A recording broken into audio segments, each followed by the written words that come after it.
من الشيطان اللعين الرجيم بسم الله الرحمن الرحيم الحمد لله رب العالمين والصلاة والسلام على أشرف الأنبياء والمرسلين خاتم النبيين مولانا أبي القاسم محمد اللهم صل على محمد وآل محمد وعلى آله الطيبين الطاهرين المعصومين المنتجبين أما بعد فقد قال الله سبحانه تبارك وتعالى في كتابه الكريم وقوله الحق بسم الله الرحمن الرحيم كل نفس ذائقة الموت آمنا بالله صدق الله العلي العظيم اللهم صل على محمد وآل محمد. My brothers, Assalamu alaikum wa rahmatullahi wa barakatuh. Yesterday we discussed about a dead body right in front of us and what we are supposed to do with that dead body before it is then taken for the purposes of funeral, purposes of washing. But we left some halfway into discussing what other things are to be done. We saw that the body stiffens and why it stiffens and what causes the stiffening. We call it rigor mortis, and we saw why the calcium binding with the protein that causes the whole muscle and the joint to stiffen. That's why if you leave the mouth open, it will it will stiffen up and it's very difficult to close it. Some other things happen, and that these things bring about a little bit fear and others panic, is when you see the discoloration or the paling of the body. A person who is fair in his life and suddenly you see him pale after a few minutes when he dies. Why is that so? The reason is that when a person dies, the pump stops. The heart stops pumping the blood into the veins, into the body. As a result, the blood remains where it is, and due to gravity, it forms pools of blood wherever it is. So when you see a body, you see these palms, you see the feet, you see they were okay, they were fine, suddenly it's lost the color. It's because the blood is pooling there due to gravity.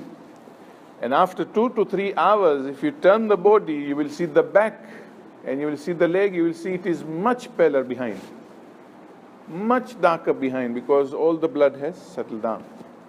So there is nothing to panic. This is what the body's condition is going to be after we die. And all of us are going to go through that process. There is nobody who is going to be saved with this process.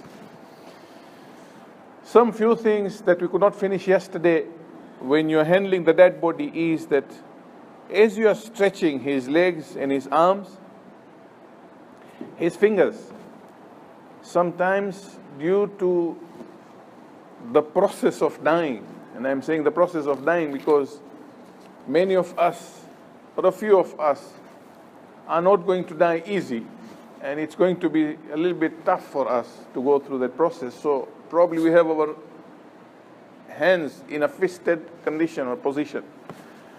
We need to open those hands and we make sure that the fingers are stretched open. Otherwise, again, as you know, stiffening will take place. Then it'll be very difficult to open those fingers. Right. When we are next to it, please, let us not attempt to remove any tapes or bandages. When we are, let's say in the hospital, the body is there and the person dies and we see tapes here and there and bandages here and there and we start removing those things, we're not supposed to do that. Let's not involve ourselves in the jobs of the doctors and the nurses and the hospital assistants. They are going to do their job. You don't remove the tapes or bandages, or for example, try to clean any waste that you see outside the body. Maybe blood out of the nose, maybe blood out of the ears, maybe some feces and you want to clean. It's not your job. We should not do that job. Leave it to them. And if it is at home, let's call the funeral committee to come, and they will then sort it out from there. So let us not do that, because we are going to cause more harm than good by trying to remove those things. Right, if the death is not certain, then wait. We have a habit of removing our mobile, taking photographs and WhatsApp, yalla, social media. Wait. It's not supposed to be a public affair until it is declared confirmed date by the doctor. So wait, let the doctor come, checks him up, and give it time. Sometimes there are certain people who will not have been dead that time. Probably after a few hours, you have to wait, and then the doctor confirms that he is dead. You see? So death is supposed to be certain.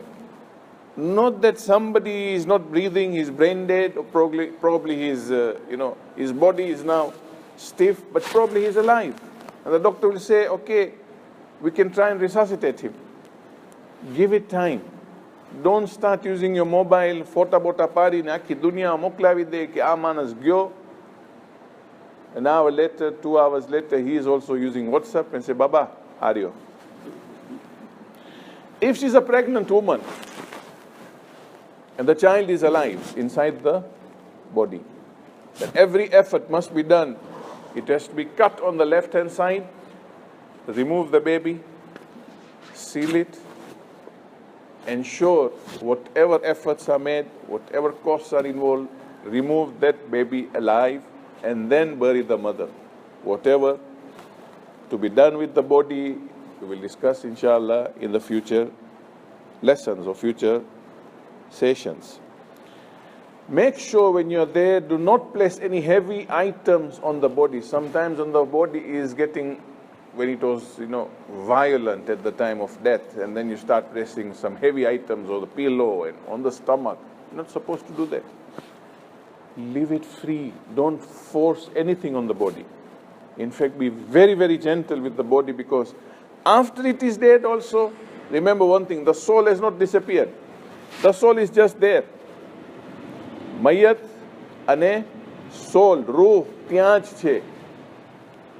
The soul does not go to Wadi Salam, or the soul does not go to heaven or hell or wherever. No, Baba. Soul is just there. The soul looks everything that is happening around it. So, when the soul is there, the body is still in pain. The body still has the feelings. Now, when you touch the body in a violent or even in a gentle manner, the body screams. We can't hear. Hadith says the screams reach the seventh sky. The angels hear how this person is screaming, but we can't hear. Why is he screaming? Because he has tremendous pain, and the soul is right there. The body is totally injured. The body is totally crushed inside. We shall see how it is. Slowly, we'll discuss. We're not here to scare each other. We are here to give certain hadiths, and I'll try and make them gently so that we can digest. Early in the morning we go. When we go to work, it's not that we start getting fearing death. No, death is to be loved. Death is to be befriended. That is what Aimma have taught us. After that, ensure when everything is done, confirmation is done, now you spread a cloth over the dead body. Not that you leave it the way it is, because what happens, there could be waste here, there could be leakage here, the blood is here. We're supposed to cover him up. We're not supposed to expose him to others.